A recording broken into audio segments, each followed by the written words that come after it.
Question 1 à 4. Conversation avec dessin.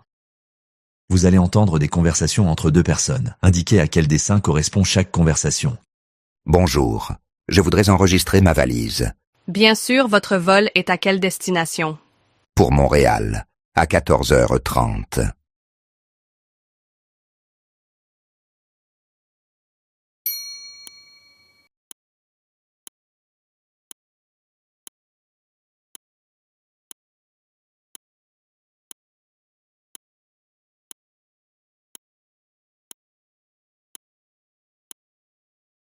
Bonjour, qu'est-ce qui vous amène aujourd'hui?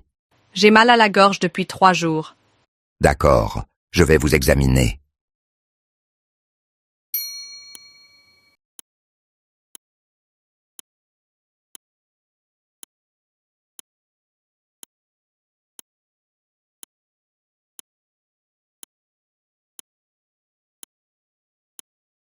Salut Rachel, pour les prochaines vacances, tu restes en ville? Oui, je veux découvrir tous les quartiers, les bâtiments, les monuments.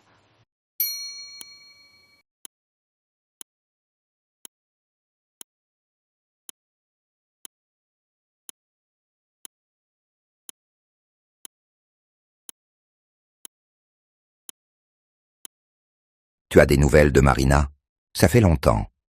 Oui, je l'ai eue au téléphone. En ce moment, elle n'a pas une minute à elle. Elle passe tout son temps au bureau.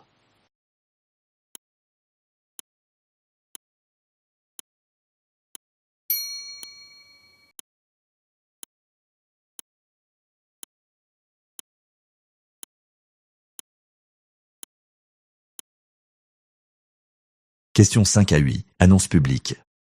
Vous allez entendre des annonces diffusées dans un lieu public. Pour chaque annonce, répondez à la question. Mesdames et messieurs, nous vous informons que le vol AF 352 à destination de Toronto est retardé en raison des conditions météorologiques défavorables. Nous vous remercions de votre patience et vous tiendrons informés dès que possible.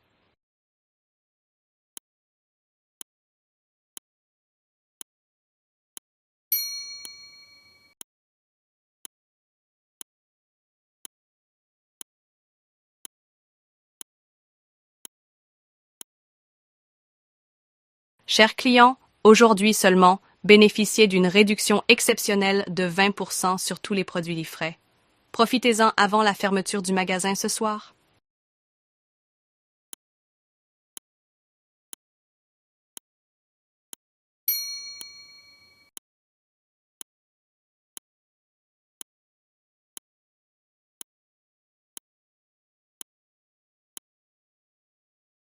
Le train, en provenance de Lyon et à destination de Marseille, partira du quai numéro 5 dans 10 minutes. Les passagers sont priés de se rendre sur le quai dès maintenant.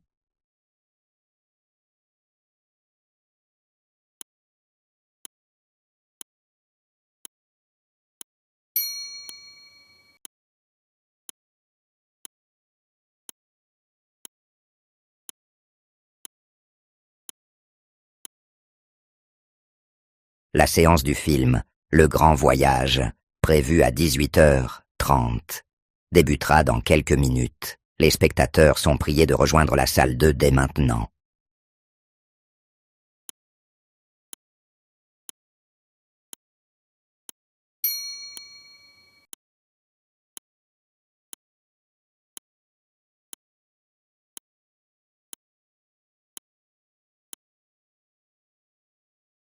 Question 9 à 14. Message sur répondeur téléphonique. Bonjour, j'ai vu votre publicité pour un atelier de dégustation. Je suis intéressé mais je voudrais plus de renseignements. Pourriez-vous me rappeler au 55 60 et 11 69 75 23? Merci beaucoup.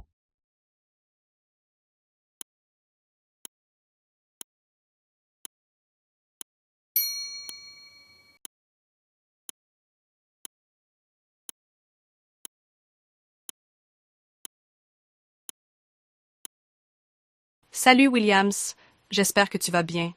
Mon ordinateur est encore en panne, le problème n'est pas réglé. Est-ce que tu pourrais regarder une dernière fois? Bon, je te rappelle, bisous.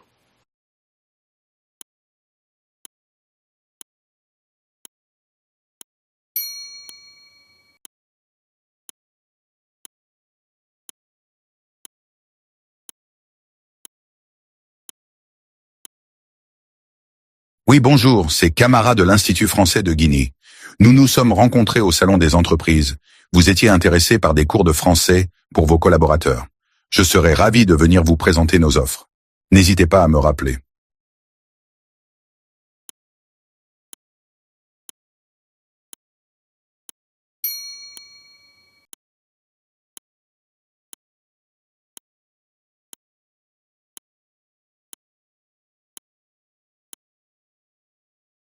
Bonjour, Monsieur Frédéric. Votre demande de prêt a été acceptée après analyse de votre dossier. Nous vous invitons à prendre rendez-vous en agence pour signer les documents nécessaires. N'hésitez pas à nous contacter pour toute question. À bientôt.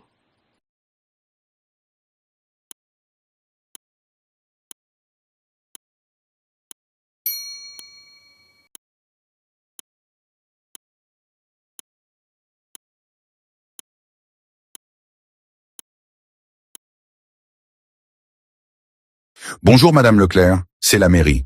Votre nouvelle carte d'identité est prête. Vous pouvez venir la récupérer aux heures d'ouverture. Bonne journée.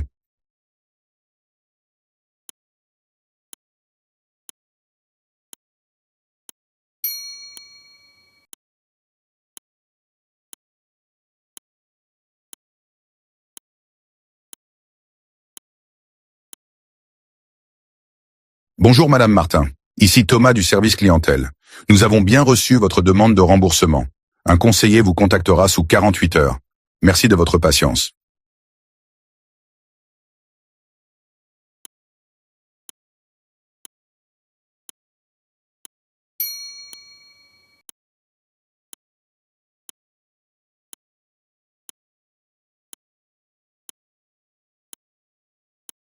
Question 15 à 20. Les micro-trottoirs.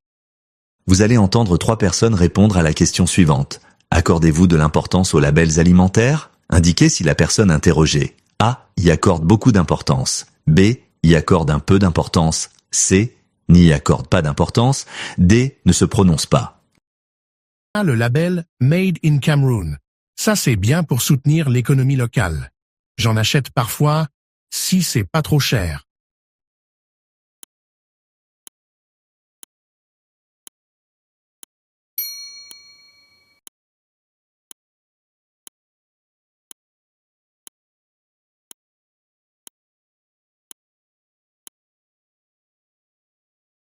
Du bio provenant de l'autre bout du monde. Non merci. Faut arrêter avec ces concepts marketing. Je privilégie le local, le fait maison.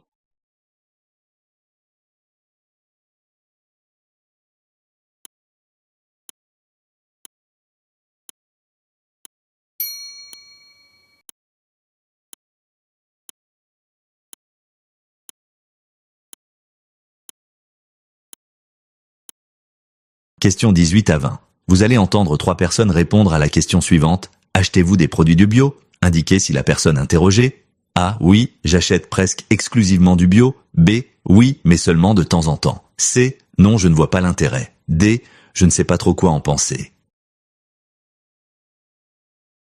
Je fais très attention à ce que je mange. Je privilégie toujours le bio.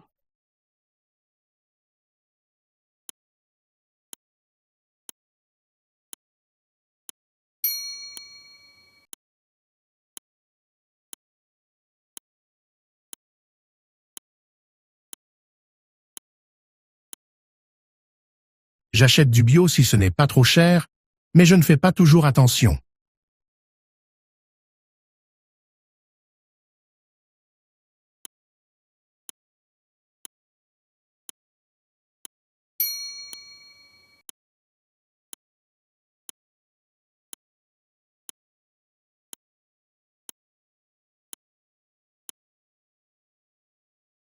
Pour moi, le bio, c'est juste du marketing. Je préfère acheter ce qui est moins cher.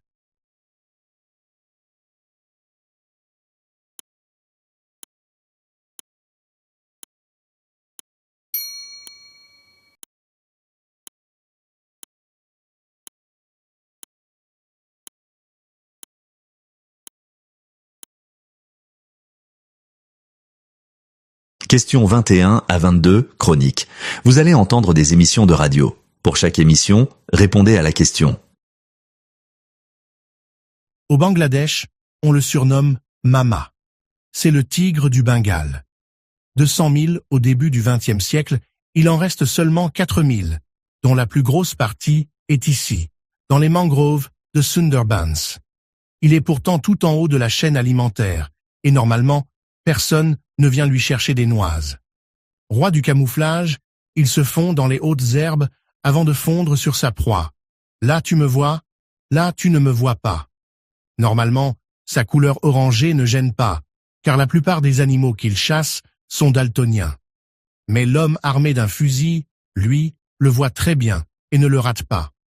Si rien n'est fait, le tigre du Bengale aura complètement disparu en 2070. Là, tu me vois, là, tu ne me vois plus.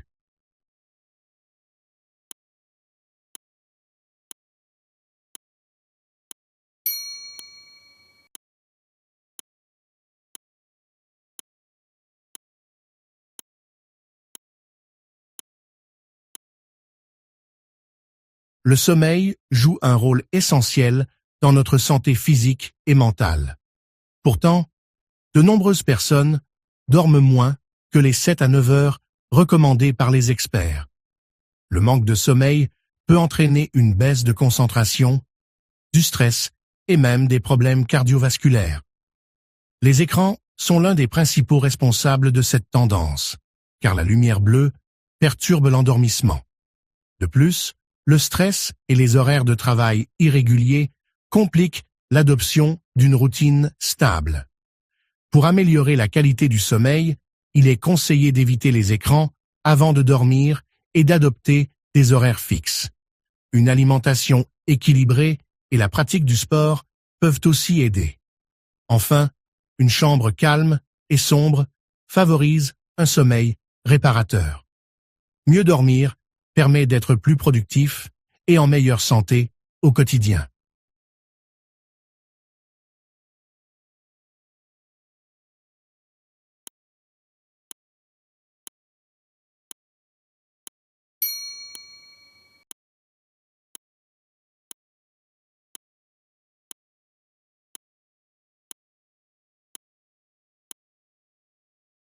Questions 23 à 28. Interview. Vous allez entendre des entretiens à la radio. Pour chaque entretien, répondez aux 2 questions. Questions 23 et 24. La ministre des Finances a présenté hier son budget, qui a pour titre « Rendre la vie des Canadiens plus abordable ». Gisèle Marcellin, est-ce que les aînés y trouvent leur compte? Le gouvernement fédéral avait annoncé une bonification du supplément de revenu garanti, qui a manifestement été oublié. Rappelons que les personnes qui en bénéficient vivent avec moins de 20 000 $ par an, ce qui est très peu. Les gens mettent leurs mains dans les poches à la fin du mois pour payer le loyer, l'épicerie et ainsi de suite. Au Québec, il existe un crédit d'impôt sur la prolongation de carrière. Est-ce que ça fait une grande différence pour les personnes de 65 ans et plus qui hésitent à prendre leur retraite? Financièrement, c'est certain, ainsi que pour la socialisation des aînés. Et avec la pénurie de main-d'œuvre qui bat son plein, ça aurait été un avantage de mettre dans le budget fédéral ce crédit d'impôt-là.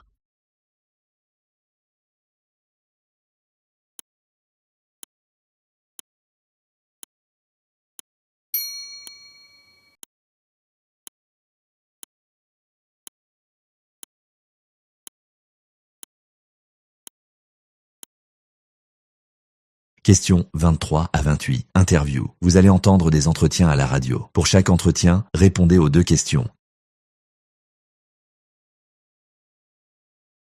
Questions 23 et 24. La ministre des Finances a présenté hier son budget, qui a pour titre « Rendre la vie des Canadiens plus abordable ». Gisèle Marcellin, est-ce que les aînés y trouvent leur compte? Le gouvernement fédéral avait annoncé une bonification du supplément de revenu garanti, qui a manifestement été oublié. Rappelons que les personnes qui en bénéficient vivent avec moins de 20 000 $ par an, ce qui est très peu. Les gens mettent leurs mains dans les poches à la fin du mois pour payer le loyer, l'épicerie et ainsi de suite. Au Québec, il existe un crédit d'impôt sur la prolongation de carrière. Est-ce que ça fait une grande différence pour les personnes de 65 ans et plus qui hésitent à prendre leur retraite? Financièrement, c'est certain, ainsi que pour la socialisation des aînés. Et avec la pénurie de main-d'œuvre qui bat son plein, ça aurait été un avantage de mettre dans le budget fédéral ce crédit d'impôt-là.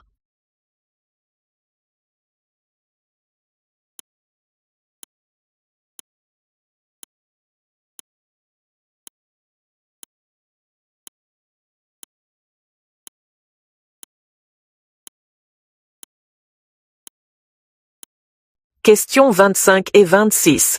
Aujourd'hui, nous avons le plaisir d'accueillir Maxime, pompier depuis 10 ans. Maxime, votre métier est souvent perçu comme héroïque. Qu'est-ce qui vous motive au quotidien? Effectivement, c'est un métier exigeant. Mais ce qui me motive, c'est l'envie d'aider les gens. Nous intervenons dans des situations d'urgence, que ce soit pour des incendies, des accidents ou des sauvetages. Il faut être prêt à réagir rapidement et à travailler en équipe. Chaque jour est différent. Et c'est ce qui rend ce métier passionnant. Quels sont, selon vous, les défis les plus difficiles à surmonter dans votre profession? Le stress et la fatigue sont des défis constants. Nous devons être en excellente condition physique et mentale pour gérer la pression. De plus, il faut savoir gérer ses émotions face à des situations parfois très dures. Mais malgré tout, le sentiment d'avoir aidé quelqu'un est une grande satisfaction.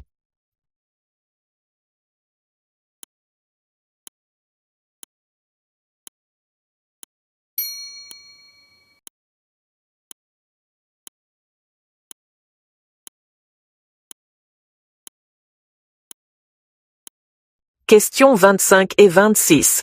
Aujourd'hui, nous avons le plaisir d'accueillir Maxime, pompier depuis 10 ans.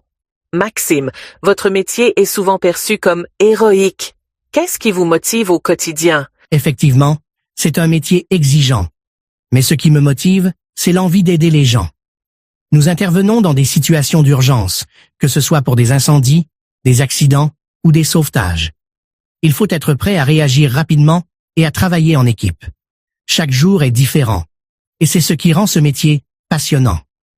Quels sont, selon vous, les défis les plus difficiles à surmonter dans votre profession? Le stress et la fatigue sont des défis constants. Nous devons être en excellente condition physique et mentale pour gérer la pression. De plus, il faut savoir gérer ses émotions face à des situations parfois très dures. Mais malgré tout, le sentiment d'avoir aidé quelqu'un est une grande satisfaction.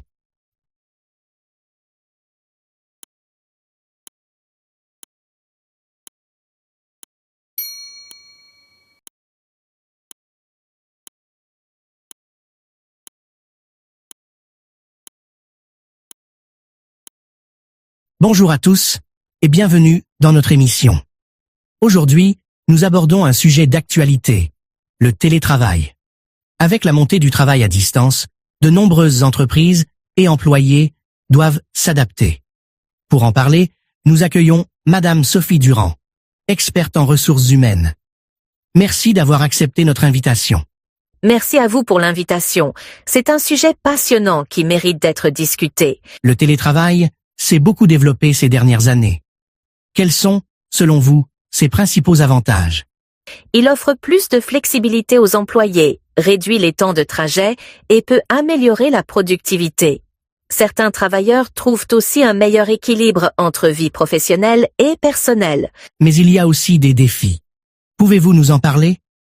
Bien sûr, l'isolement, la difficulté à séparer vie privée et travail, et le manque de communication avec les collègues sont des défis majeurs. De plus, certains employeurs ont du mal à évaluer la performance à distance. Comment peut-on améliorer l'expérience du télétravail? Une bonne organisation est essentielle.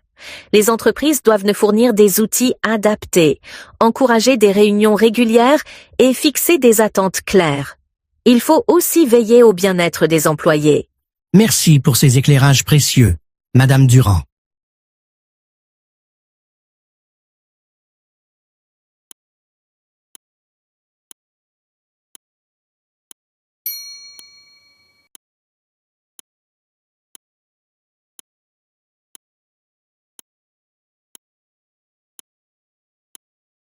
Bonjour à tous et bienvenue dans notre émission.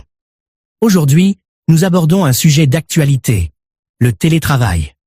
Avec la montée du travail à distance, de nombreuses entreprises et employés doivent s'adapter. Pour en parler, nous accueillons Madame Sophie Durand, experte en ressources humaines. Merci d'avoir accepté notre invitation. Merci à vous pour l'invitation. C'est un sujet passionnant qui mérite d'être discuté. Le télétravail s'est beaucoup développé ces dernières années. Quels sont, selon vous, ses principaux avantages? Il offre plus de flexibilité aux employés, réduit les temps de trajet et peut améliorer la productivité. Certains travailleurs trouvent aussi un meilleur équilibre entre vie professionnelle et personnelle. Mais il y a aussi des défis. Pouvez-vous nous en parler? Bien sûr, l'isolement, la difficulté à séparer vie privée et travail, et le manque de communication avec les collègues sont des défis majeurs. De plus, certains employeurs ont du mal à évaluer la performance à distance. Comment peut-on améliorer l'expérience du télétravail? Une bonne organisation est essentielle. Les entreprises doivent nous fournir des outils adaptés, encourager des réunions régulières et fixer des attentes claires. Il faut aussi veiller au bien-être des employés. Merci pour ces éclairages précieux, Madame Durand.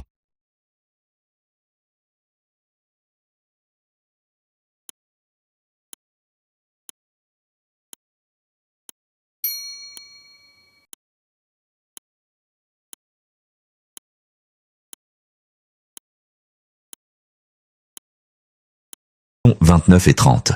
Reportage radio. Vous allez entendre un long reportage radio. Écoutez et répondez aux deux questions. La lutte contre le gaspillage alimentaire, un défi mondial. Chaque année, des millions de tonnes de nourriture sont jetées à travers le monde, alors que de nombreuses populations souffrent de malnutrition. Le gaspillage alimentaire concerne toute la chaîne de production, de l'agriculture à la consommation finale. Selon la FAO, près d'un tiers des aliments produits ne sont jamais consommés, soit environ 1,3 milliard de tonnes de nourriture perdues chaque année. Les causes de ce gaspillage sont multiples. Dans les pays industrialisés, une grande partie des aliments est jetée par les supermarchés et les ménages en raison de dates de péremption mal comprises ou d'achats excessifs. Les promotions incitant à acheter en grande quantité poussent aussi les consommateurs à stocker plus qu'ils ne peuvent consommer. Dans les pays en développement, ce sont surtout les infrastructures de stockage et de transport qui posent problème, entraînant la détérioration des produits avant leur arrivée sur les marchés. Au-delà des pertes financières, le gaspillage alimentaire a un impact écologique considérable. Produire des aliments qui ne seront jamais consommés mobilise des ressources précieuses, eau, terres agricoles, énergie et main-d'œuvre. De plus, les déchets alimentaires en décomposition dans les décharges libère du méthane, un gaz à effet de serre bien plus puissant que le CO2, contribuant ainsi au réchauffement climatique. Face à ce constat, de nombreuses initiatives émergent. Certains pays adoptent des lois interdisant aux supermarchés de jeter les invendus, les obligeant à les donner à des associations caritatives. Des applications mobiles permettent aussi de récupérer à moindre coût des produits proches de leur date limite de consommation. Par ailleurs, les consommateurs sont encouragés à mieux planifier leurs achats et à utiliser des techniques de conservation plus efficaces, comme le stockage sous vide ou la congélation. Réduire le gaspillage alimentaire représente un enjeu économique, écologique et social majeur. Moins de nourriture gaspillée signifie une consommation moindre des ressources naturelles et une réduction des émissions de gaz à effet de serre. La question demeure, sommes-nous prêts à changer nos habitudes pour un modèle plus responsable ?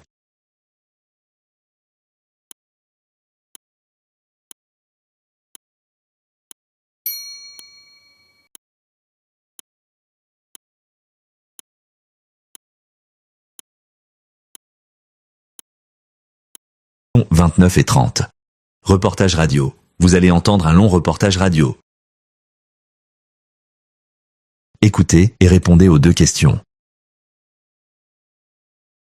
La lutte contre le gaspillage alimentaire, un défi mondial. Chaque année, des millions de tonnes de nourriture sont jetées à travers le monde, alors que de nombreuses populations souffrent de malnutrition. Le gaspillage alimentaire concerne toute la chaîne de production, de l'agriculture à la consommation finale. Selon la FAO, près d'un tiers des aliments produits ne sont jamais consommés, soit environ 1,3 milliard de tonnes de nourriture perdues chaque année. Les causes de ce gaspillage sont multiples. Dans les pays industrialisés, une grande partie des aliments est jetée par les supermarchés et les ménages en raison de dates de péremption mal comprises ou d'achats excessifs. Les promotions incitant à acheter en grande quantité poussent aussi les consommateurs à stocker plus qu'ils ne peuvent consommer. Dans les pays en développement, ce sont surtout les infrastructures de stockage et de transport qui posent problème, entraînant la détérioration des produits avant leur arrivée sur les marchés. Au-delà des pertes financières, le gaspillage alimentaire a un impact écologique considérable. Produire des aliments qui ne seront jamais consommés mobilise des ressources précieuses, eau, terres agricoles, énergie et main-d'œuvre. De plus, les déchets alimentaires en décomposition dans les décharges libèrent du méthane, un gaz à effet de serre bien plus puissant que le CO2, contribuant ainsi au réchauffement climatique. Face à ce constat, de nombreuses initiatives émergent. Certains pays adoptent des lois interdisant aux supermarchés de jeter les invendus, les obligeant à les donner à des associations caritatives. Des applications mobiles permettent aussi de récupérer à moindre coût des produits proches de leur date limite de consommation. Par ailleurs, les consommateurs sont encouragés à mieux planifier leurs achats et à utiliser des techniques de conservation plus efficaces, comme le stockage sous vide ou la congélation. Réduire le gaspillage alimentaire représente un enjeu économique, écologique et social majeur. Moins de nourriture gaspillée signifie une consommation moindre des ressources naturelles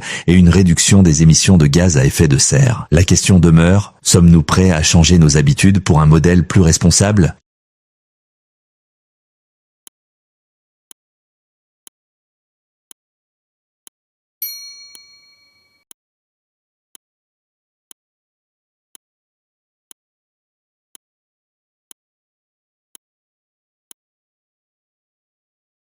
Questions 31 à 40. Documents divers. Écoutez le document audio et répondez à la question.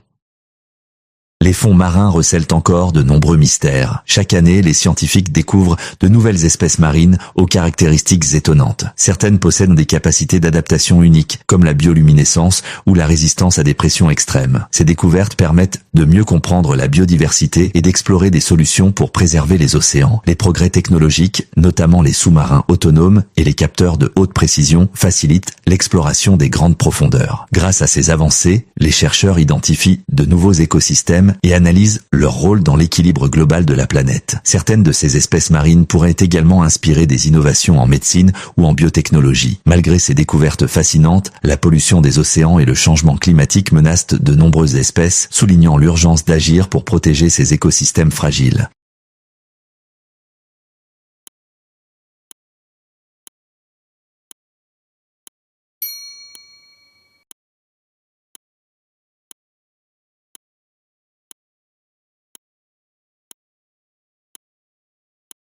Les glaciers fondent à un rythme alarmant en raison du réchauffement climatique. Ce phénomène entraîne une élévation du niveau des mers, menaçant les populations côtières. De nombreuses espèces animales dépendent des glaciers pour leur survie, comme les ours polaires et les phoques. La fonte des glaciers perturbe également l'approvisionnement en eau douce de millions de personnes. Elle peut aussi entraîner des glissements de terrain et des inondations soudaines dans certaines régions. Les scientifiques alertent sur les conséquences désastreuses de cette situation si aucune mesure n'est prise. Des efforts internationaux sont nécessaires pour limiter les effets du changement climatique. Réduire les émissions de gaz à effet de serre est essentiel pour ralentir ce processus.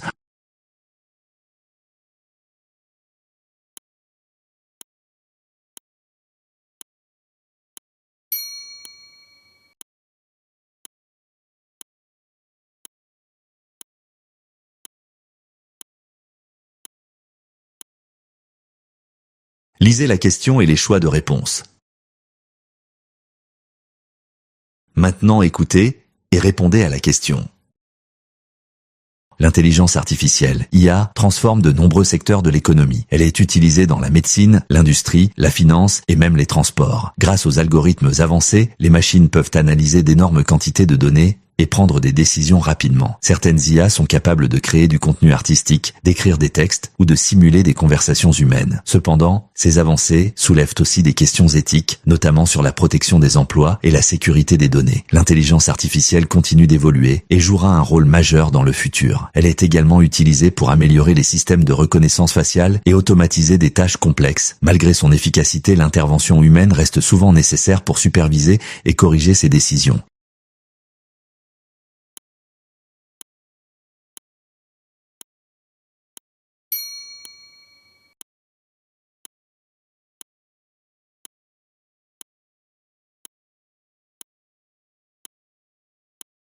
Ils améliorent la qualité de l'air en absorbant le dioxyde de carbone et réduisent l'effet d'îlot de chaleur.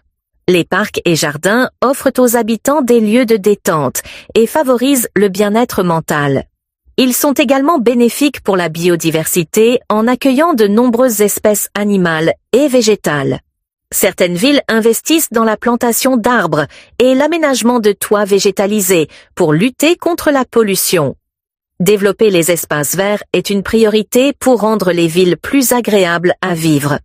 En plus de leur impact environnemental, ils encouragent aussi la pratique d'activités physiques et renforcent le lien social entre les habitants. De nombreuses études montrent que la présence de verdure en milieu urbain contribue à réduire le stress et l'anxiété.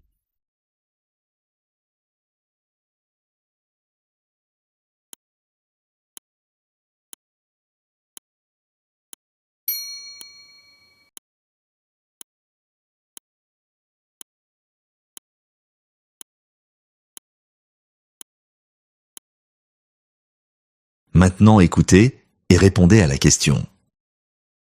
L'exploration spatiale est un défi technologique et scientifique majeur. Les agences comme la NASA et l'ESA envoient des missions pour étudier les planètes et l'univers. Les avancées dans ce domaine permettent de mieux comprendre l'origine de la Terre et la possibilité de vie ailleurs. Les voyages spatiaux sont cependant coûteux et présentent des risques importants pour les astronautes. Des projets ambitieux comme l'installation d'une base sur la Lune ou une mission habitée vers Mars sont en cours de développement. L'avenir de l'exploration spatiale dépendra des avancées technologiques et du financement des programmes.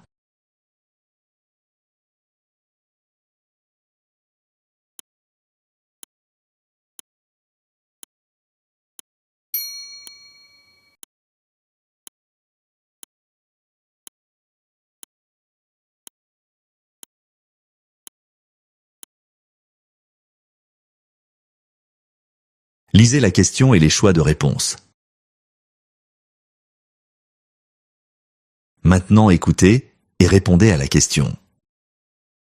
Le commerce équitable vise à garantir une rémunération juste aux producteurs des pays en développement. Il permet aux agriculteurs et artisans de vendre leurs produits à un prix qui reflète leur véritable coût de production. Ce système favorise également de meilleures conditions de travail en interdisant l'exploitation et le travail forcé. Les consommateurs jouent un rôle clé en choisissant des produits labellisés commerce équitable. Le marché du commerce équitable s'est considérablement développé ces dernières années, notamment pour le café, le cacao et le textile. En plus de garantir des revenus stables, il encourage des pratiques agricoles respectueuses de l'environnement. Les coopératives de producteurs bénéficient d'un soutien financier et technique pour améliorer leur production. Ce modèle économique offre une alternative durable au commerce traditionnel. Il contribue aussi à réduire les inégalités économiques en donnant aux petits producteurs un meilleur accès au marché international. Certaines entreprises s'engagent à intégrer davantage de produits issus du commerce équitable dans leur chaîne d'approvisionnement. Malgré son essor, ce système fait face à des défis, notamment en termes de certification et de sensibilisation des consommateurs.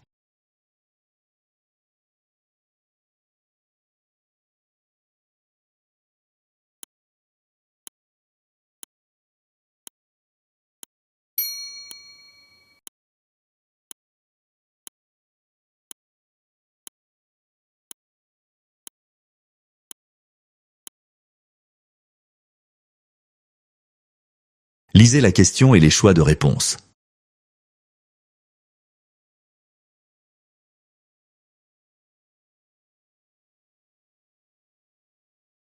Maintenant écoutez et répondez à la question. Le tourisme est un secteur économique majeur, mais il a aussi des effets négatifs sur l'environnement. L'afflux de visiteurs dans certaines régions entraîne une pollution accrue et une surexploitation des ressources naturelles. Les émissions de CO2 des avions et des bateaux de croisière contribuent au changement climatique. Certaines destinations souffrent de surfréquentation, ce qui dégrade les écosystèmes locaux. L'urbanisation excessive liée au développement touristique peut également détruire des habitats naturels et perturber la faune locale. De plus, la production de déchets dans les zones touristiques, notamment plastique, atteint des niveaux alarmants, mettant en danger les espèces marines et terrestres. Pour limiter ces impacts, de nouvelles formes de tourisme durable émergent, comme l'écotourisme. Les voyageurs sont encouragés à adopter des comportements responsables, comme limiter leur consommation de plastique ou privilégier les transports écologiques. Les gouvernements mettent en place des réglementations pour protéger les sites naturels et historiques. Certains pays imposent désormais des quotas de visiteurs pour préserver leurs sites les plus fragiles. Un tourisme plus respectueux de l'environnement est essentiel pour préserver les paysages et la biodiversité.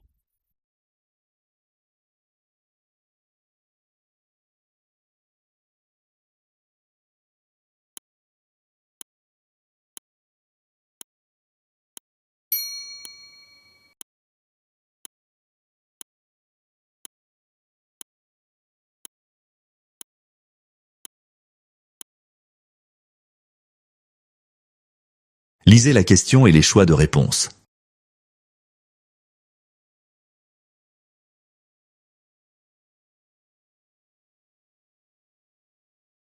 Maintenant écoutez et répondez à la question.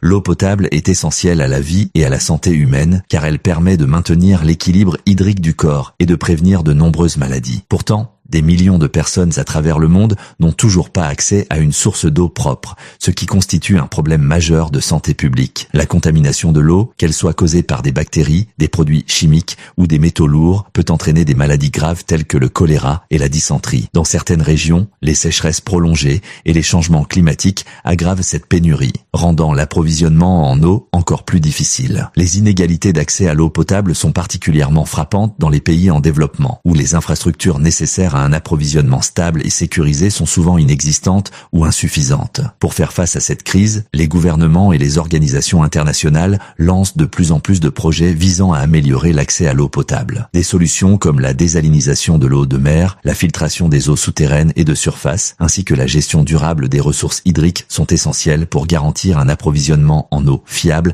et propre à long terme. De plus, la sensibilisation aux pratiques de conservation de l'eau est cruciale pour éviter le gaspillage et préserver cette ressource précieuse. La coopération internationale et l'innovation technologique seront déterminantes pour résoudre ce défi mondial.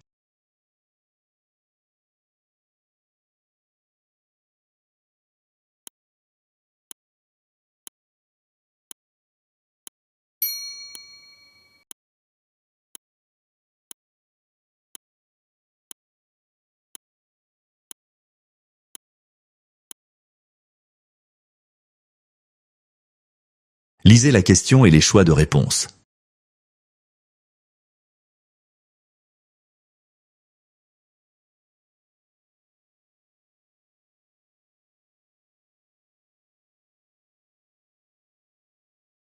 Maintenant écoutez et répondez à la question.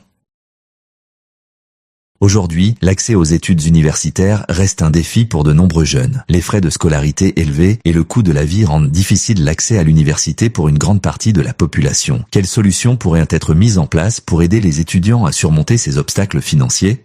Il est vrai que les frais de scolarité élevés et les coûts associés peuvent être un obstacle majeur pour de nombreux jeunes, mais plusieurs solutions peuvent être envisagées.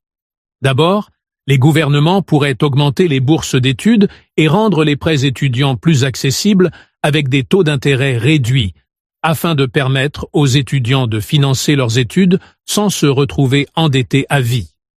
Ensuite, il serait important de développer davantage les programmes de travail-études, où les étudiants peuvent travailler à temps partiel pendant leurs études pour alléger leurs charges financières.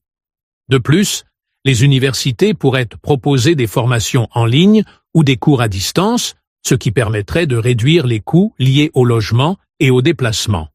Enfin, il serait utile d'encourager les partenariats entre les entreprises et les établissements universitaires pour financer les stages ou les formations spécifiques, ce qui permettrait aux étudiants d'acquérir de l'expérience tout en réduisant leurs dépenses.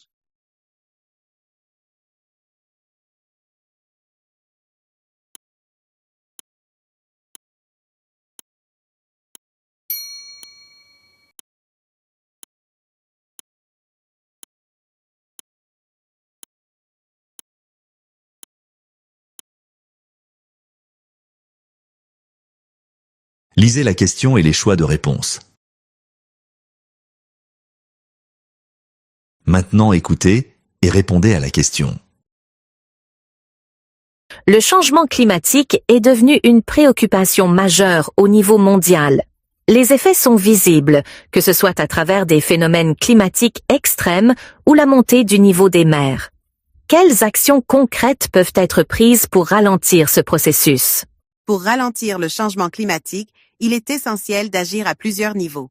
Tout d'abord, la réduction des émissions de gaz à effet de serre est cruciale, ce qui implique de passer à des énergies renouvelables comme le solaire et l'éolien, et de diminuer notre dépendance aux énergies fossiles.